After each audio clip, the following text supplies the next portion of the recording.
Bonjour à tous, bienvenue dans la correction des exercices 1 et 2 du chapitre 11, où nous allons parler de la nature des ondes qui nous entourent.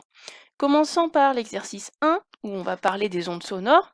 Vous aviez un haut-parleur, donc dans le premier schéma qui ne fonctionne pas, et les molécules d'air qui ont une position à changer.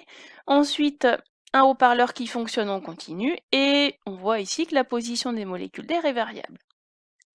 Tout d'abord, je vous demandais quelle était la direction de propagation de l'onde sonore.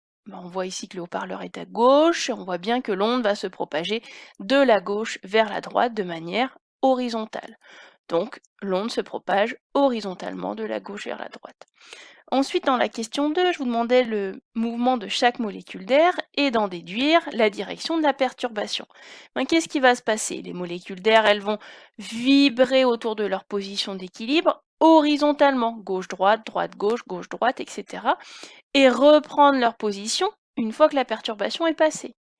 Donc les molécules d'air vibrent donc horizontalement, de la gauche vers la droite et de la droite vers la gauche, en reprenant leur position de départ après le passage de la perturbation.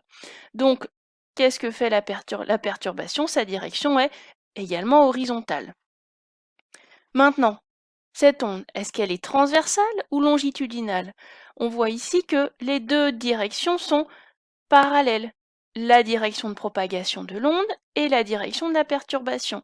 Si ces deux directions sont parallèles, ça veut dire que l'onde est longitudinale. Pour la dernière question, je vous demandais si les ondes sonores étaient électromagnétiques ou mécaniques. Alors, pour connaître la différence, les ondes mécaniques ont besoin d'un milieu pour se propager, c'est-à-dire de molécules, d'atomes, alors que les ondes électromagnétiques peuvent très bien se propager dans le vide. Bien, qu'est-ce qu'on voit pour que l'onde sonore se propage? Il faut que les molécules d'air vibrent. Donc, il lui faut un milieu matériel, il lui faut des molécules.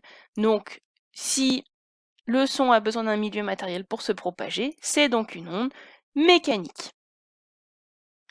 Maintenant, l'exercice 2, je vous demandais de répertorier les ondes que l'on pouvait trouver dans une salle de classe et de me dire si elles étaient longitudinales ou transversales, puis ensuite si elles étaient mécaniques ou électromagnétiques.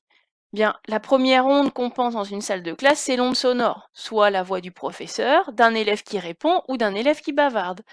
Les ondes sonores, on vient de les voir, ce sont des ondes mécaniques et elles sont longitudinales. Ensuite, on peut penser à quoi? Aux ondes radio, par exemple, les téléphones de tout le monde en classe sont allumés, quasiment tout le monde, même s'ils sont sur silencieux. Eh bien, les ondes radio, par définition, ce sont des ondes électromagnétiques, et les ondes électromagnétiques, elles sont transversales. Tout ça, on l'a vu dans l'activité numéro 1. Qu'est-ce qu'on a d'autre? On a par exemple les ondes lumineuses, on a de la lumière qui rentre par les fenêtres, on peut avoir le vidéoprojecteur qui est allumé. Donc les ondes lumineuses, elles aussi, électromagnétique et transversale. C'est le même type d'onde, et vous verrez, dans le chapitre prochain, on parlera plus précisément des ondes électromagnétiques. Dernier type d'onde qu'on peut penser, c'est éventuellement les ondes Wi-Fi. Si il y a le Wi-Fi dans l'établissement scolaire, c'est toujours pareil, c'est le même type d'onde, ça va même revenir aux ondes radio. C'est des ondes électromagnétiques et toujours transversales.